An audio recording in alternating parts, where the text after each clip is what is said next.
12 जनवरी 2023 को रेरा ने city of Valencia Nardaha के विरुद्ध एक आदेश पारित किया है। उसमें लगभग 600 हितग्राहियों का हित देखते हुए उस प्रोजेक्ट को छत्तीसगढ़ हाउसिंग बोर्ड को सौंप दिया गया है। इस प्रोजेक्ट का विकास अब छत्तीसगढ़ हाउसिंग बोर्ड करेगा। जो 25% मॉर्गेज प्लाट थे वो और उसके अलावा बचे हुए प्लाटों के भी अधिकार अब हाउसिंग बोर्ड को रेरा ने सौंप दिए हैं। इस प्रोजेक्ट में कुल 1072 भूखंड हैं, जिनमें से 691 भूखंडों को बिल्डर के द्वारा विक्रय कर दिए गए थे। बिल्डर ने लगभग 41 करोड़ रुपए भूखंड खरीदारों से प्राप्त कर लिया था, लेकिन इस प्रोजेक्ट को आज तक पूरा नहीं किया। यह प्रोजेक्ट 28 जून 2010 को स्वीकृत हुआ था, जिसका विकास 5 वर्षों के अंदर जून 2015 तक पूर्ण होना था। बिल्डर ने ब्रोशर के अनुसार कोई काम नहीं किया।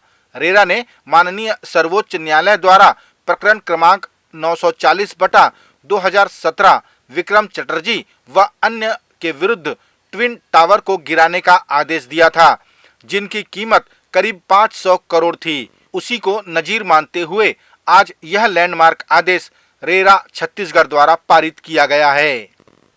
इस प्रकरण को रेरा में अधिवक्ता सृजन शुक्ला द्वारा प्रस्तुत किया गया था। नेशनल लेवल पे हम लोग जाएंगे तो नोएडा में एक ट्विन टावर था जो कि अभी कुछ महीने पहले ही जिसको कि ध्वस्त किया गया as per the guideline of supreme court के निगरानी में ये चीज़ हुई। बट उससे जो कंज्यूमर्स थे उसका तो कोई भला नहीं हो पाया, क्योंकि जो पैसे उन्होंने दिए हुए थे वो तो वहाँ पर से जो भी है उनको इंटरेस्ट के साथ में वापस मिलना चाहिए था, जो भी होना चाहिए था वो फुलफिल नहीं हो पाई। इसलिए रेरा ने आज एक आदेश दिया है इस particular project city of Valencia को हाउसिंग बोर्ड ऑफ छत्तीसगढ़ को हैंडओवर कर दिया। अब हाउसिंग बोर्ड ऑफ छत्तीसगढ़ इस पर्टिकुलर प्रोजेक्ट का मालिक हो गया। वो उस पर्टिकुलर प्रोजेक्ट में सिटी ऑफ वेलेंसिया प्रोजेक्ट में डेवलपमेंट करेगा, वहाँ पे जितने भी मॉर्गेज प्लॉट्स हैं उसको सेल आउट करेगा, वहाँ पर जितने भी और भी प्लॉट्स बचे हुए हैं जो बिल्डर का उसका मालिक है वो भी रेरा ने अपने आदेश से हाउसिंग बोर्ड को दे दिए। अब उन प्लॉटों को जो नहीं बिके हुए हैं और जो मॉर्गेज प्लॉट्स है उसको सेल आउट करेगा हाउसिंग बोर्ड, उसकी रजिस्ट्रियाँ करेगा और उससे जो पैसे जनरेट होंगे उस पैसों से सिटी ऑफ वेलेंसिया का डेवलपमेंट किया जाएगा as per the order of RERA.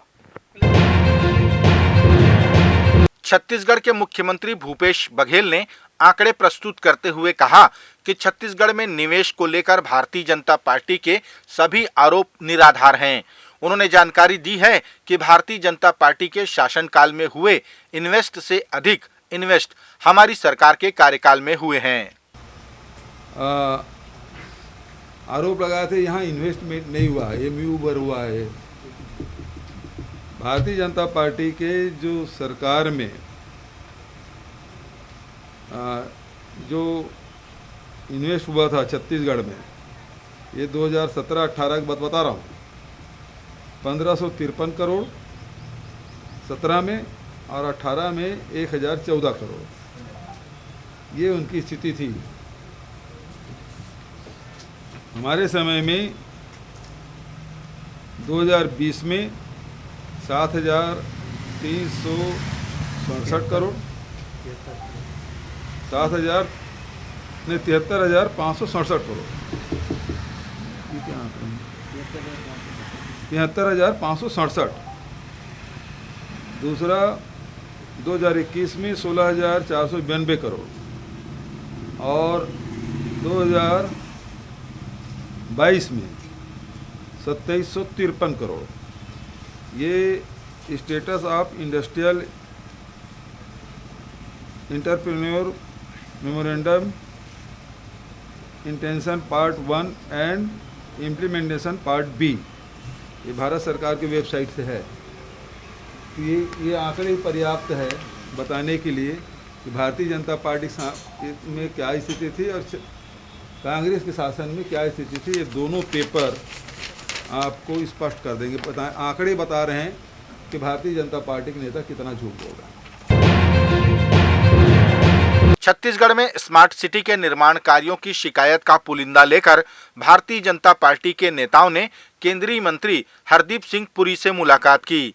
Bhajpa नेताओं ने स्मार्ट सिटी के द्वारा रायपुर के ही कार्यों की लगभग 11 शिकायतें की गई, जिनकी जांच कराने का आश्वासन केंद्रीय मंत्री ने दिलाया है।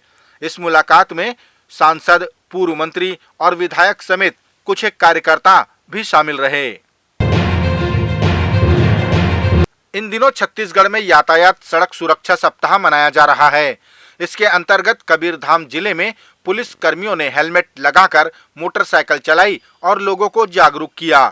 पुलिस अधीक्षक डॉक्टर लाल उमेंद सिंह ने यातायात नियमों का पालन करने की शपथ भी दिलाई और सभी से आग्रह किया कि नियम विरुद्ध वाहन न चलाएं, इससे आप दुर्घटना का भी शिकार हो सकते हैं।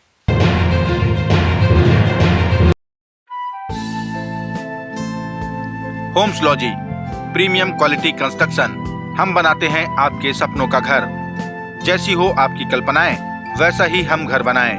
उन्नत तकनीक और बेहतरीन पीओपी कार्य के साथ उच्चतम मटेरियल और रजिस्टर्ड आर्किटेक्ट द्वारा निर्माण, वास्तु के अनुसार निर्धारित क्षेत्र में संतुष्टिपूर्ण मकान। Homeslogy premium quality construction.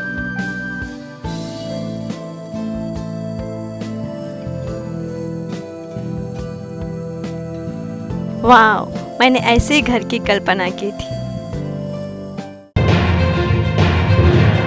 Bharatiya Janata party के पूर्व मंत्री केदार कश्यप ने आदिवासी क्षेत्र बस्तर में कांग्रेस की ईसाई मिशनरियों के साथ मिलीभगत कर धर्मांतरण को बढ़ावा देने का आरोप लगाया। पूर्व मंत्री ने कहा कि आदिवासी क्षेत्रों में कांग्रेस सरकार ने रासुका कानून लागू कर आदिवासियों पर अत्याचार कर रही है। प्रदेश के जो आदिवासी क्षेत्र हैं वहाँ पर जिस तरीके से रासुका लगाया है और ये पूरी तरीके से आदिवासी संस्कृति को खत्म करने की साजिश है। भूपेश बघेल जी नहीं चाहते कि हमारे यहाँ पर आदिवासी अस्मिता, यहाँ की संस्कृति, यहाँ के रीति रिवाज, यहाँ की परंपराएं बची रहे।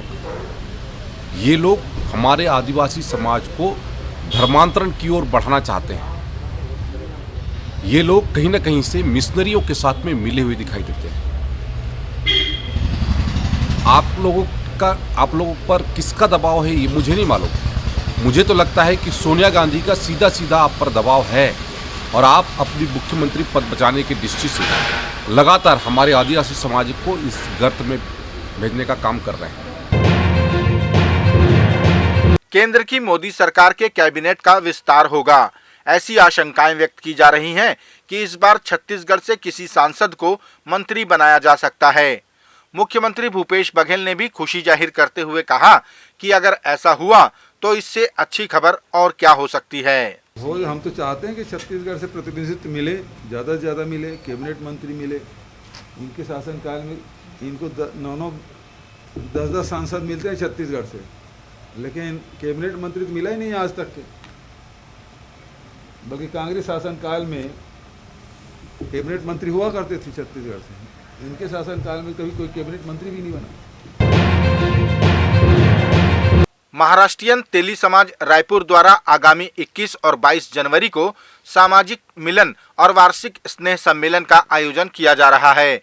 इस दौरान बच्चों की मेहंदी, कैरम और अन्य खेलकूद प्रतियोगिताएं आयोजित की जाएंगी। अगले दिन विजयी प्रतिभागियों को पुरस्कृत किए जाएंगे। 2 दिनों तक चलने वाले इस सामाजिक कार्यक्रम में हल्दी कुमकुम के अलावा स्नेह सम्मेलन का भी आयोजन है।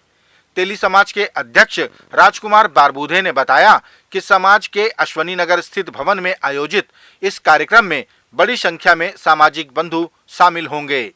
अभी फिलहाल 21-22 तारीख को हमारा वार्षिक स्नेह सम्मेलन और हल्दी कुकू का कार्यक्रम रखा गया है, जिसमें 21 तारीख को प्रतियोगिताएं हैं बच्चों की।